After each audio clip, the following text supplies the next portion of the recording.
Welcome, guys. This is Gooncast episode 6. Today, I got a very special guest today, Jose Garcia, also known as The Threat, also known as Coach G. I know I already introduced you, but you want to introduce yourself? Yeah, Jose Garcia. I guess I got the nickname The Threat, and yeah, I used to currently coach still, but used to coach also him back in the day. So that takes me to my first topic. Why are you the threat? The Threat, that's a funny story. You can come back to, you can probably edit that in there somewhere. Look like a threat, all right? To be a good threat, you're gonna be a fucking threat, all right? I'm a fucking threat.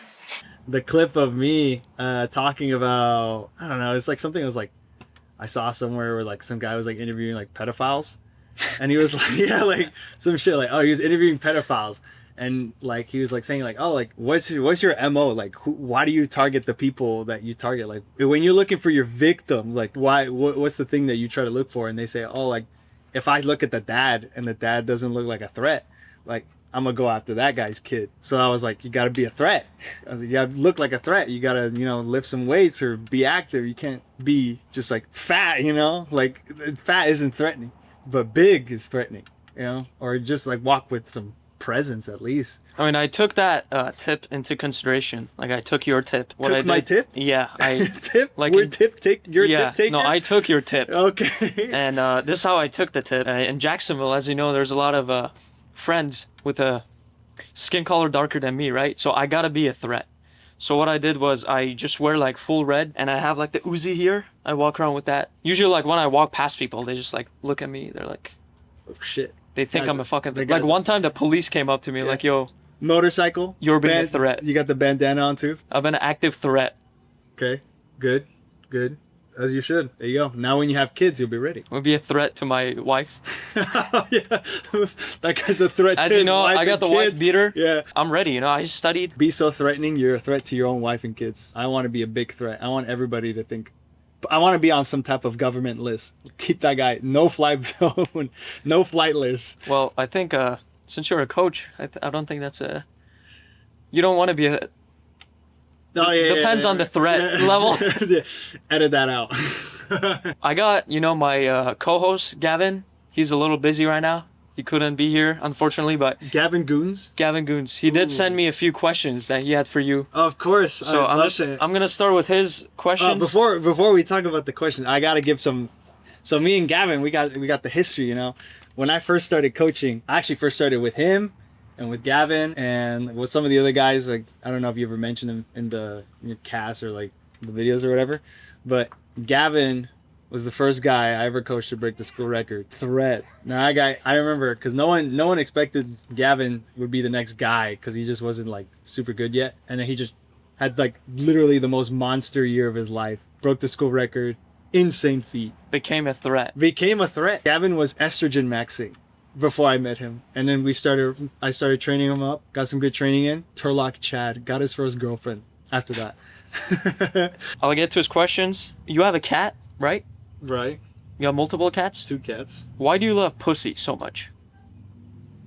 Dogs are cool, but as soon as you get a dog out of the box, it likes you, A cat, I feel like you have to work your way into it to get them to trust you and actually like you. And when they do like you, they're just nice animals.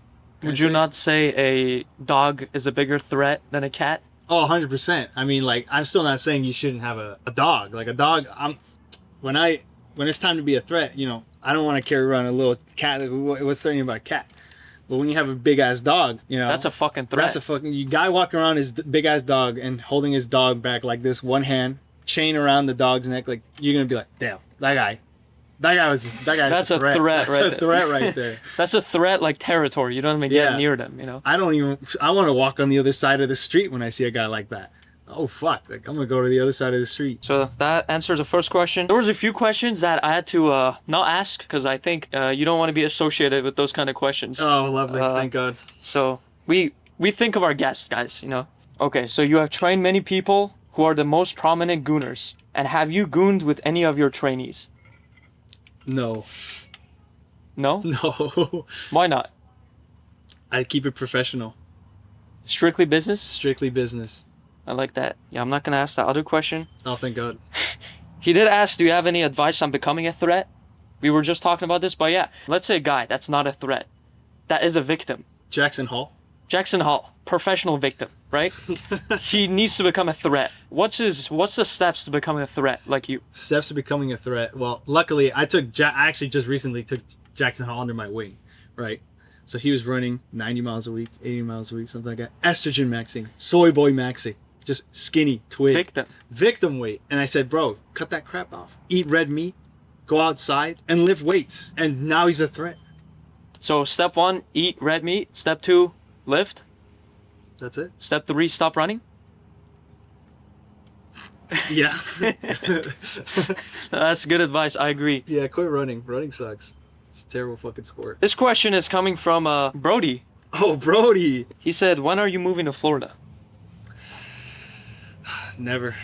I mean, I think there's a lot of threats already there. You just want to assert your dominance more here. I think California needs... I gotta stay in my territory, bit you know? more I gotta stay in my lane. Florida's like, I would say that's like, I'm a level 5, like, mob boss. And that's like level 50 kingpin, like, you know? I see. Like, I'm just gonna get demolished. I can't hang with those guys. Florida is crazy. Who's a bigger threat, Mexicans or blacks? I don't know. That's a tough question. Can't quite put my finger on that one. You know. You're gonna go with the political answer here. I see. I'm PR trained. I see how we're doing this. Okay. I have to stay PR trained. I have to stay neutral. I would actually say Persians are the biggest threat because their kebab is just so fucking big. You might say my fellow African Americans are a bigger threat, but I don't think drinking Kool-Aid makes you a threat, but eating kebab does, right? It's red meat. Red meat. True. Last question from Brody Vecchioni. He said, what's the EPO cycle? EPO cycle, currently taking 0 EPO, zero drugs at all. You know, trying to stay natty. If I'm gonna run anything somewhat decent, I'd like to at least stay natural. I think I've heard this somewhere before. Was this channel called like Michael Hearn? Oh, Michael Hearn? He was saying like the same words you were saying right now. Yeah. It's pretty interesting, yeah. Yeah, he also... Because, I mean, he's the biggest natty. And well, you know, he said he grew up eating some good chicken, you know? Would you say that's your life, the way you live, is just the threat lifestyle? You know? You go your day being a threat? No, I mean, I wouldn't say so. Maybe so you're not always a threat? You know, you got to turn it on and off. You got to like you can't be a threat while coaching, right? No, of course not. That's of course not. I have to be a threat when I'm racing against other people. You know, on that threat mentality. I got to be tough. As a coach, it's different. It's a different lifestyle. Shout out to Tom Platz. Shout out to Tom Platz if he's watching this. I know he's a big fan of the podcast too. So motivational. I think he didn't DM you the other day. You showed me a DM. He hit you up. Yeah, he was like, "Yo, can I hop on the Goodcast?" I was like, "I'm busy, little bro. Maybe a few podcasts deep. I'll have him on." But maybe. I mean, you're a bigger threat. That's why I needed you first. So I wish. You're higher on my threat level. Oh, okay. So this is one of my personal questions. Let's say a runner. Let's talk about running, right? Okay. My specialty. You want to give some credentials? I've been running for like getting close to 10 years now. Beat in college. Still currently hold the 10K school record at my old school. 30 minutes, 1 second for 10 kilometers, and 14 PR for my 5Ks. 14:23. Wow. 22, something like that. So decent. As you know, the mile record got broken recently by Nick Kerr. What do you think of that record? Mr. Josh Kerr? Yeah. Nick. Yeah. I heard they call him Nick on the streets. That's what they call him. I know him personally, so I'm going to call him Josh. Okay. So Josh Kerr, you know, great guy. Anybody who knows about running knows that he held the collegiate 1500 meter record back in the day. No, I knew that. Yeah? Yeah. Okay. I studied, so. Oh, my bad. I forgot. The guy said he was going to do it, and he did it. Would you say he's a threat? That guy's a threat. I mean, it's by his name, Nick Kerr. Like, that's a fucking threat right there. I think the greatest part about that was that he said he was going to do it. Like, he called it on the day too. But he was saying, like, on this day, I'm going to break the world record, and it's going to be this time. And then he ended up doing it, which is, like, even more impressive. It's even more impressive than running the world record. That he called it out? Is the fact that he called it out months before. So call your shots. That's the lesson we take from this? I would say the lesson you can take from that is that whatever it is that your goal you have, set it out and don't be afraid to put it out there, you know? If you're going to do it, do it. I think something about his mentality that people really liked was that he's not afraid to go all in on something and fail. A lot of people are afraid to go all in because they're afraid that they're going to fail, you know, and that could be on anything. It doesn't have to relate with sports or running or whatever. It could be like, I want to be a millionaire, but then you have to go all in with that, make sacrifices here and there, whether that's like sleep, relationships, whatever, fun time with friends. People don't want to go all in because they're afraid that if they fail, like when you fail, when you're all in on something, like that fucking sucks, right? You're just full of regret. You're just like, and it's scary because you don't want to put your all in on something just to fail. That man's not afraid. He wasn't afraid. He put it out there and he put it out to everybody. But if he had failed, I have no doubt in my mind that he would have like still kept saying, I'm going to do it. So you have to achieve failure? Exactly. Tom Platz, you have to achieve failure. Yes. Nobody wants to go there. No one wants to go there. It's scary. No one wants to fail. But that's where winning is. That's where winning is. You know the fucking quote, bro. That's why he's a fucking threat. He knows. You gotta go there, man. You can't be afraid agree. to fail. A person who has won big has failed big. Exactly. And it's not just with sports, it's with anything. Like, could be with the podcast, could be with the currently, shout out RIP to Goon House #1 and #2. Fuck Instagram, I guess, for that. Fuck Meta, dude. Yeah, Zuckerberg. What the hell, man? Dude, I know what happened. So this is a backstory I'm gonna give. I don't really talk about this because I don't want to get, too emotional. But so what happened was I went out to riz some chicks, right? And I rizzed this baddie, and I guess it was Zuckerberg's girl. And he saw the video, and he was like, "I take those guys out." That's what basically happened. Like I got a chick, and he got mad. It is what it is, You were more of a threat, I guess. You were a threat to his life. I was a threat to his fucking wife. Oh yeah, so that's true. You were a threat to his wife. He saw Goon House on Instagram. He saw Gavin yelling please, and he was like, these guys are a threat. Take him down. Boom. Deleted. Every failure, there's a opportunity in disguise. Yes, exactly. So, if that didn't happen, I don't think I would be making this podcast. There you go. Exactly. You failed and new start. And now you're starting again. Exactly. You can't be afraid to put your goals out there and work towards them. Because at the end of the day, wasted potential is always the worst thing. When someone could be great, whether, like, I'm going to say it again, whether it's running or any other sport or just like anything, like knowing someone could be good at something, but then just not seeing them reach their potential, or even yourself, like just knowing you could be good at something, but never actually putting yourself out there for that sucks. Especially as you get older, you realize like, fuck, if I just locked in harder on this, like I could have been at this. People figure it out. It's never too late. Like that one quote. What's that one quote you said? So like, the perfect day to plant a tree. Oh, the perfect day to plant a tree was yesterday. Second perfect day is right now. Exactly. So if anybody still out there wants to try something, start a podcast, whatever, put yourself out there, fuck it, why not? What do you have to lose is what I like to say. Exactly. What's the worst thing that can happen? Realistically, what else are you going to be doing? Like, unless you're out there working, like, you say you sleep 8 hours a day, but then the rest of the day... Your collar's blue, your neck is red. What's up, guys? We're back. Technical difficulties. Back from a break, yeah. The camera crew, I hired them for what reason, right? I'm paying him like $80 an hour.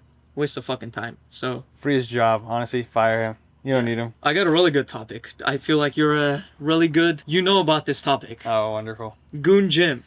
Oh, Goon Gym. What do you have to say about Goon Gym? Goon Gym, that was a wild 3 months? It was like 2-3 months. 3 months, yeah. Just a crazy little band of guys just all going to the gym together. That's peak right there. That's peak. Like, just ain't nothing like going to the gym with a couple of your buddies and just like pushing each other. Not just a gym. It wasn't just... Goon Gym was different. That's a concept. It was... You got like the fucking 3D sounds. Yes. You got the garage. I know. That was the Vecchione estate was very... Shout out to the Vecchionis. Was very kind enough to, let us stay there and use their gym. There was Goon Gym before Diamond Gym. Like... Before Diamond Gym became a thing, there was Goon Gym. Yeah, we were out there gooning in Goon Gym. Anyone thinking Diamond Gym is tough, pull up to Goon Gym. Goon Gym's life-changing, I think. They don't accept members anymore. I know. Gym got shut down, but who knows, maybe it's in the works. Maybe Goon Gym Florida soon. A Goon Gym Florida edition might happen. You were one of the OG members. So OG, yeah. I was there. I was there when it started. Would you say Goon Gym turns you into a threat? I felt like a threat after Goon Gym. All that yelling, all that testosterone in there, it was nauseating, to be in there. It was like my head would pound after. I'd be like, there's so much testosterone in there. So loud. Yeah, so loud. Weight dropping, yelling. Screaming. Someone's wrestling in the back. Yeah. Fucking like edit in the TV. Yeah, we had a nice little Shizzy edit or a nice little Trent Twins edit playing in the background, screaming, just like fucking.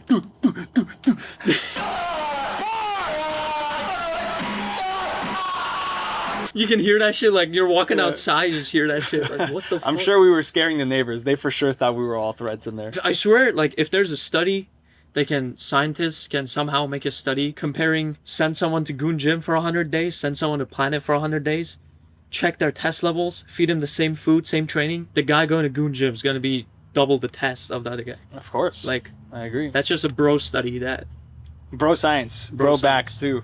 I think it's true. Like I said, it was an experience. You just had to be there. There's a Goon Gym montage I posted on Goonas. I don't know if you saw it like a few months ago. That shit's great. I'll attach the video here. Watch it. It's the top moments of Goon Gym. I got another topic. This is like recent news. There was a insane earthquake in Colombia, and as you know, there's a lot of baddies there. It's a really sad time for me. Because all the Colombian baddies, you know, they're out of their houses, you know, earthquake happened. So I formally want to say that if there's any Colombian baddies watching this, you're always welcome at my house. What's your thoughts on the Colombia earthquake? You know, very sad, you know. Were you, like, directly affected? You know, I can't say I was. Can't say I was. But now that I hear this information, now I kind of am. I'm very... So you feel very- didn't know about the earthquake? I did not know about this. Well, this is very sad news to hear, but... You know, shout out to Colombia. If you want a place to stay, I guess you hit up Goon House. Goon's House is always looking for members. Not more Goon House. It's Goon merch. Goon's merch. Goon's That's a merch. merch. All right, Goon's Goon merch. House doesn't exist, Yeah, guys. Goon House doesn't is- exist. Don't tell Zuckerberg about Goon House. Would you say Zuck's a threat? You know, I can't say Zuck is a threat. You know, he looks Looks like a fucking nerd. like a lizard. Doesn't matter how much money you have. People said he looks like a lizard. Would you say having a lot of money makes you a threat or no? Nah, I don't think so. It's not about the money. You know, obviously you have money gives you power. I would say having a good sense of character, good morals. That's real strength right there. You know, I heard a good quote. They said doing bad things is really easy because you know, like being a bad person's pretty easy. You can just go be a piece of shit. But doing the right thing and keeping yourself in check or keeping others in check, that's hard. That's real strength right there. What about being like a bad boy? A Like bad boy? on the dance floor. Oh, bad boy on the dance floor. Fuck, like that's a threat. Yeah, that's a threat, a right? fucking That's threat. a fucking threat. When I see a cool white boy busting it down on the dance floor, I'm like, damn, that guy's a threat. When I can see someone who busted down on the dance floor, like, yeah, I'm immediately gonna be like, dude, get away from this guy, dude. Like, fuck. Usually I ask my guests words of wisdom. I know being a threat is like the main, but besides being a threat, what's like a advice you can give to the younger generation? Don't be afraid to fail, man. Like, you've already won at something, and that is the race of life. You know, when you're born, you're already born a winner because you already beat won all a race. those Yeah, you beat all the sperms. other sperms. You got it to the egg. You made it. Whether that's by chance or whatever, you won. You were a threat. Yes, you were the threat. You were a winner. Achieve failure so that you can win eventually. Before we leave, I have a gift. Goon Jim. Shit. I'm going to put this on right now. Now you're an extra threat. I feel like a fucking threat right there. Shout out Goon merch. Buy If you your want to shirts. become a threat, get some Goons merch. That was episode 6. Coach G, thanks for coming. Of course.